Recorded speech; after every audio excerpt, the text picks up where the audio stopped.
यशोमती मैया के नंद लाला। नारायण हरि, नारायण हरि।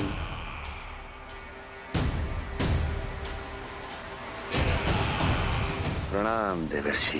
किस योजना में कितना लाभ है और कितनी हानि, यह आंकलन करते करते थक गए होंगे मथुरा नरेश। देवर्षि, आज मेरा ध्यान कैसे आ गया आपको? आप तो सदैव ही मेरे ध्यान में रहते हैं महाराज कंस। सत्य तो यह है कि मथुरा में जो भी हो रहा है मुझसे छिपा हुआ नहीं है। मैं जानता हूं कि आप किसी भी असुर को वृंदावन क्यों ना भेजें, और वो असुर कितना भी शक्तिशाली क्यों ना हो, कृष्ण का सामना नहीं कर पाता। या तो पराजय स्वीकार करके आपके पास लौट आता है, या तो फिर वीर गति को प्राप्त हो जाता है।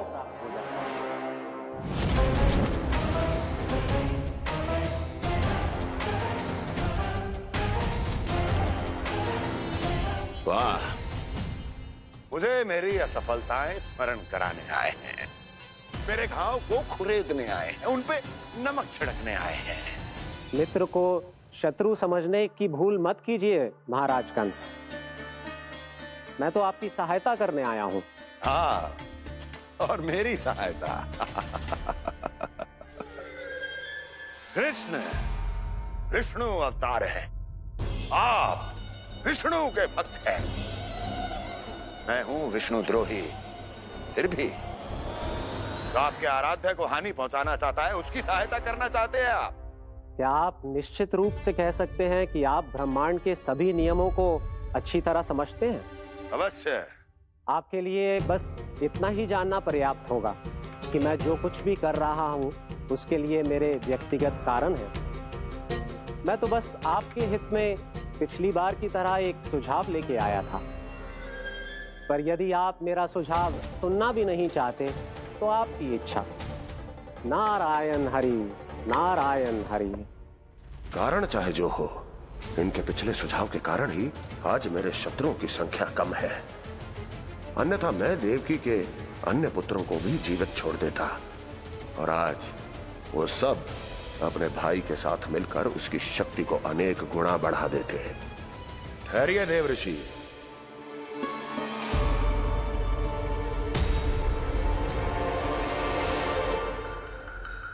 बताइए क्या सुझाव है आपके पास? मेरे सुझाव का नाम है कालिया नाग।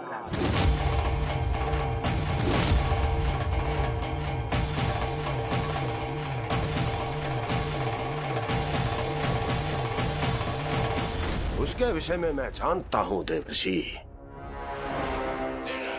तो समस्या ये है कि मैं स्वयं उससे मिलने नहीं जा सकता, उससे भेंट नहीं कर सकता। उस कृष्ण की हत्या के लिए उसको वृंदावन जाने के लिए तैयार नहीं कर सकता। तो मत जाइए उसके सामने, और ना उसे भेजिए कृष्ण के सामने। हर बार आप किसी न किसी असुर को अपने शत्रु के क्षेत्र में भेजते हैं, जहां शत्रु उसका सामना करने के लिए पूरी तरह से तैयार होता है और आपका असुर मारा जाता है। इस बार शत्रु को युद्ध स्थल चुनने का अवसर मत दीजिए महाराज। इस बार योजना का जाल ऐसे बुनिए कि कृष्ण स्वयं उसके पास जाने के लिए विवश हो जाए। कालिया नाग स्वयं काल है, मृत्यु का दूसरा नाम है। उसके विष का उपयोग अपने लाभ के लिए कीजिए महाराज। वैसे कालिया के विष की अधिकता का अनुमान तो होगा ही आपको।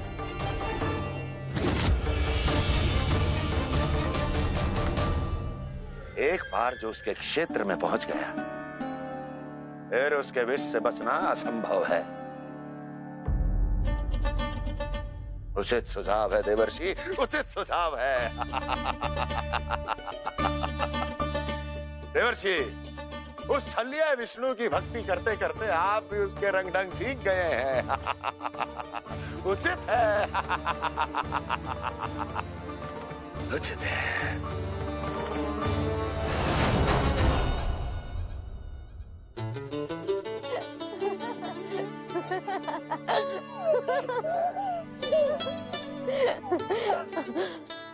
बस बस, बहुत आनंद ले लियो लल्ला।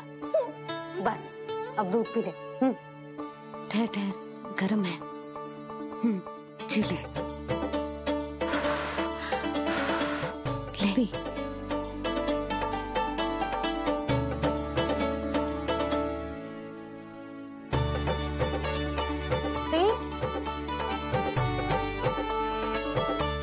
मैं ना होती तो ना जाने क्या होता तेरा।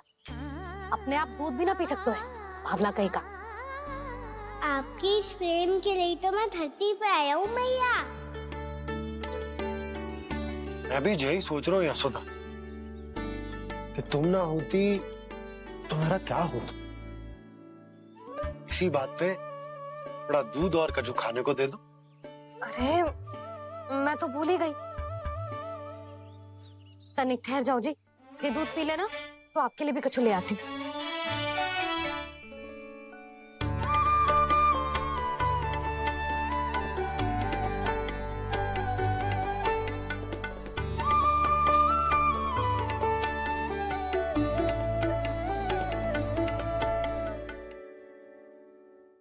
प्रणाम महाराज। आपकी आज्ञा के अनुसार बिल्कुल वैसा ही पत्र तैयार किया है जैसा आप चाहते थे।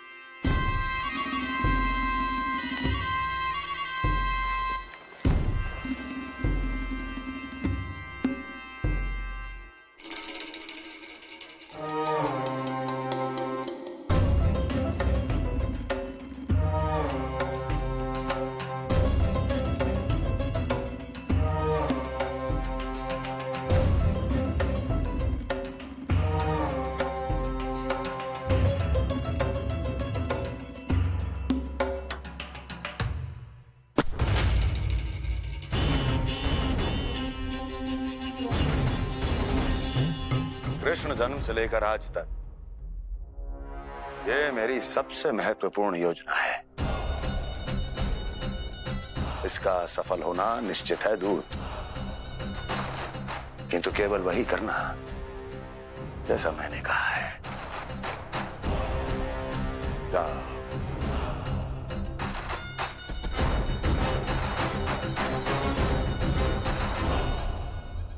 कान्हा,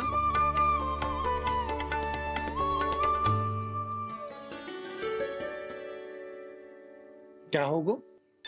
बाबा मैं चाहता हूँ कि मैया की स्वमता क्रिस्टल फ्रेम की वर्षा मुझ पे सरतेव ऐसे होते रहे। वो तो होती रहेगी लल्ला। अपने लल्ला के लिए किसी मैया का प्रेम कभी कम हो सकता है भला? नंदराज, वो मथुरा से एक दूत आयो है महाराज कंस का राजपत्र लेके।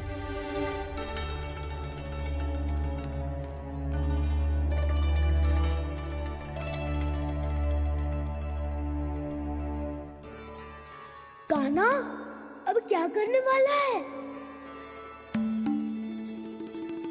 तेरे बाबा कहाँ गए? हाँ? कंस मामा का खेल आरंभ हो गया है, पर मैया वो सब सुनेगी तो व्यर्थ ही चिंतित हो जाएगी। बस थोड़ा बाहर गया मैया, कछु खा लिये से। बाहर इस समय? मैया क्या होगा? मैया देखो ना, पीठ पे कछु हो रहा है। मेरा हाथ ना पहुंचो, आप करो ना। दिखा यहाँ। क्षमा करना मैया, पर अभी बाबा को ही संभालने दो ये सब। कहिए, क्या संदेश लाए हैं आप? नहीं नंदराज नहीं। महाराज कंस का आदेश है कि ये संदेश सभी गांव वालों के साथ ही पढ़ा जाए। ठीक है, मैं गांव वालों के सामने पढ़ दूंगा, पर मुझे तो दीजिए पढ़ने के लिए। महाराज की आज्ञा का पालन करना आपके लिए भी आवश्यक है नंदराज। सभी गांव वासियों की सभा बुलाइए। बंसी, सभी गांव वालों की सभा बुलाओ। राजपत्र में ऐसा क्या संदेश भेजो है कंस ने? अब मेरे पत्र को पढ़कर सब भौचक्के रह जाएंगे। और वो कृष्ण, उस कृष्ण के पांव के नीचे से तो भूमि खिसक जाएगी, आकाश फट पड़ेगा, बिजलियां गिर जाएंगी। प्राप्ति, ओ प्राप्ति, कंस का पत्र। स्वयं को बहुत अधिक शक्तिशाली समझता है ना वो। अब देखता हूं कैसे वो इस महासंकट का सामना करता है। वो कृष्ण, वो अपनी मृत्यु स्वयं चुनेगा या मृत्यु की वेदी पर चढ़ा देगा प्रिय वृंदावन वासियों को।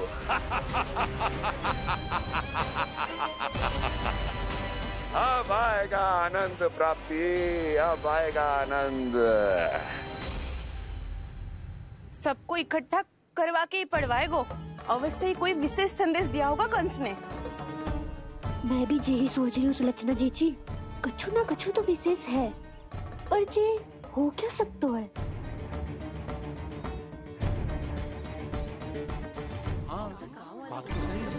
ऐसा कहा हो सकता है? सभी गांव वासियों के सामने कहा जाए, कछु तो विशेष अवश्य लग रहा है। बाहर तक कोलाहल क्यों हो रहा है? मैया, मैया, अब क्या होगा? मैया देखो ना, सर पे कछु हो रहा है। लल्ला, नारायण ने तुझे हाथ दिए हैं ना? पीठ की बात अन्य थी। अपने सिर की सेवा स्वयं कर। सर पे तो हाथ पहुंच रहा है ना?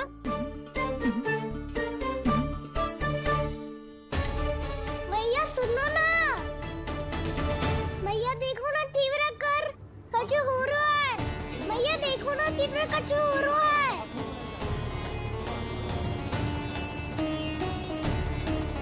सब लोग आ चुके हैं, अपना संदेश सुनाइए आप।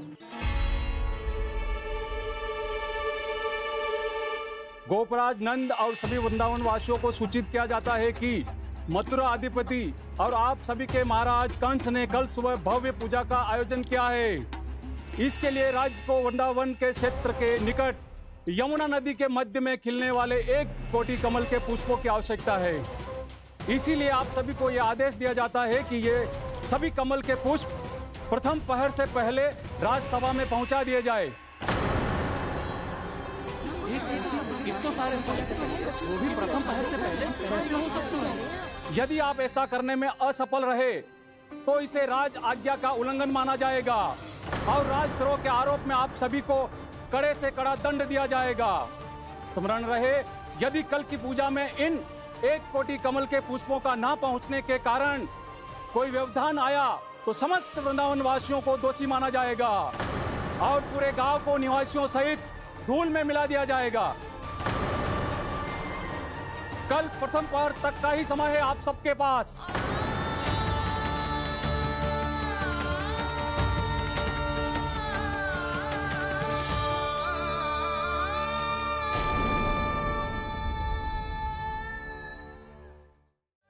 एक कोटि कमल पुष्प, वो भी कल प्रथम प्रहर में? ऐसे कैसे संभव है? और कोई साधारण पुष्प ना, यमुना नदी के मध्य खिलने वाले विशेष कमल के फूल चाहिए उन्हें। लेकिन यमुना नदी में तो कालिया नाग ने विष घोल के रखा है, तो फिर कैसे हो पाएगा? यह संभव है। हमारी मृत्यु का संदेश भेजा राजा कंस ने। सदैव की भांति इस समस्या पर भी गांव के बड़े ही विचार करेंगे। बालकों का यहाँ होना उचित ना है।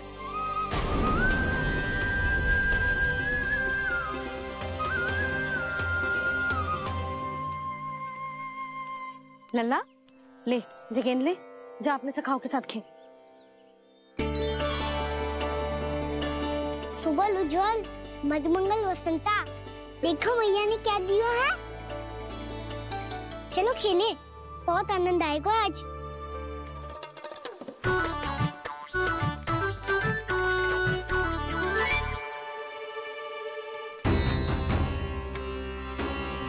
भानु, बंसी, जाओ और शीघ्र ही वो घेरे का कार्य समाप्त करो।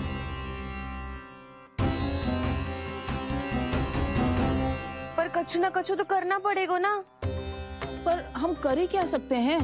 पुष्प लाने को और कोई उपाय है भी तो ना। मैं चला जाऊंगा जमुना जी में। वैसे भी मेरे जीवन के कितने दिन शेष बचे हैं। गांव के लिए, समाज के लिए कुछ करके मरूं, तभी तो शांति मिलेगी।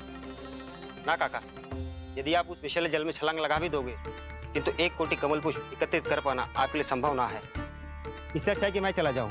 यदि मैं मर भी गया तो मेरे पीछे रोने वाला कोई ना है। किसी को कहीं जाने की आवश्यकता ना है। गोप नरेश होने के नाते ये मेरा कर्तव्य है कि मैं आप सबकी रक्षा करूं। नंदराज, आपको जाना है तो जाओ। हरिया, काका, भैया सब चले जाओ। लेकिन आपको पता है वहाँ का जल कितना विषैला है। आप लोग एक क्षण भी जीवित नहीं रह पाओगे। फिर कैसे इकट्ठा करेंगे 1 कोटि कमल पुष्प? आप बात तो सही कह रही हैं शांति। उस दुष्ट कंस ने ऐसी मांग रख के हम सबको फंसा दिया। हम में से कोई भी क्यों न चला जाए और इस संकट का समाधान न निकले को। कान्हा, बताना कौन सा खेल खेलें?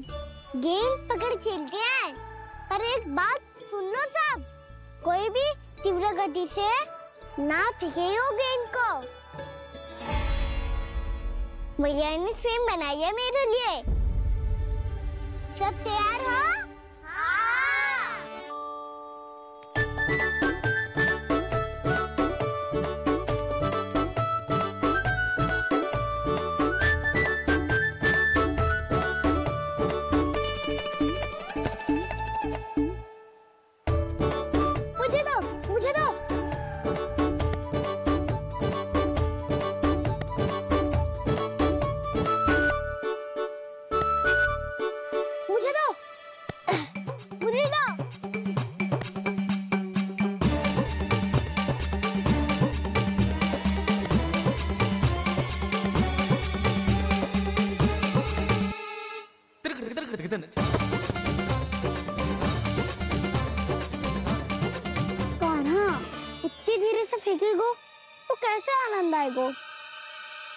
थोड़ा बल लगा के फेंक।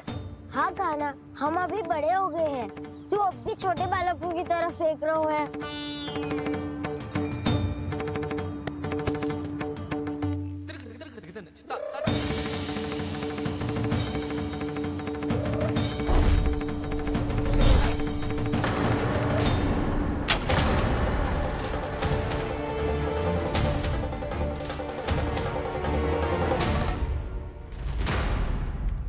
दीदी जी क्या करो कान्हा, गेंद तो डूब गई।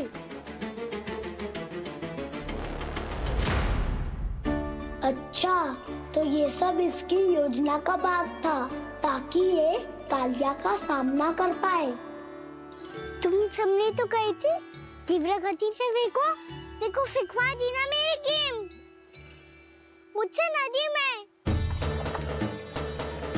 अब मुझे जाके लानी पड़ेगी। रुक जा कान्हा, रुक जा कान्हा। जी क्या बोल रहे थे कान्हा?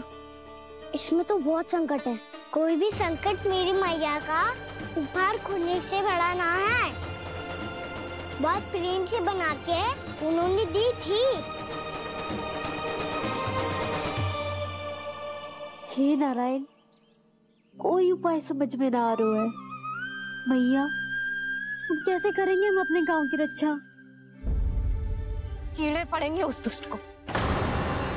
यदि उसके कारण किसी के प्राण चले गए तो कौन सा फल मिलेगा उसे इस पूजा का? तुम सही कह रही हो यशोदा। हमारे पास कोई और दूसरा विकल्प भी तो ना है। यदि हमने मथुरा की राज आज्ञा का पालन ना किया तो इसका दुष्परिणाम पूरे गांव को भुगतना पड़ेगा।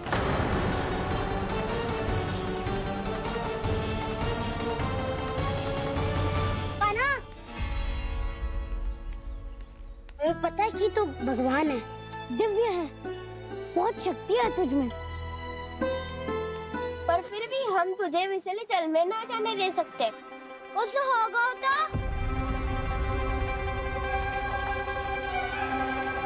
तुम सब इतनी हट कर रहे हो तो ठीक है, ना जाऊंगा। गेंद कहाँ गिरी है, कितनी दूर गई है, ये तो देख लूं। ताकि उसे बाहर निकालने का कोई उपाय ढूंढ पाओ?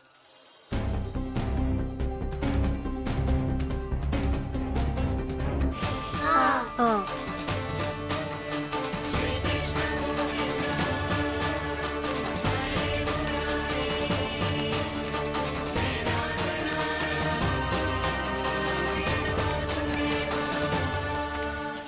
कान्हा की ये लीला तो समझ ही नहीं आ रही। पहले इसने देवश्री नारद को मथुरा जाकर कंस को भड़काने के लिए कहा, फिर स्वयं ही दुखी भी हो गया कि अब इसका रहस्य सबके सामने खुल जाएगा। और अभी स्वयं ही तो इसने कहा था कि गेंद बहुत महत्वपूर्ण है, फिर स्वयं ही उसे नदी के विसले जल में फेंक दिया।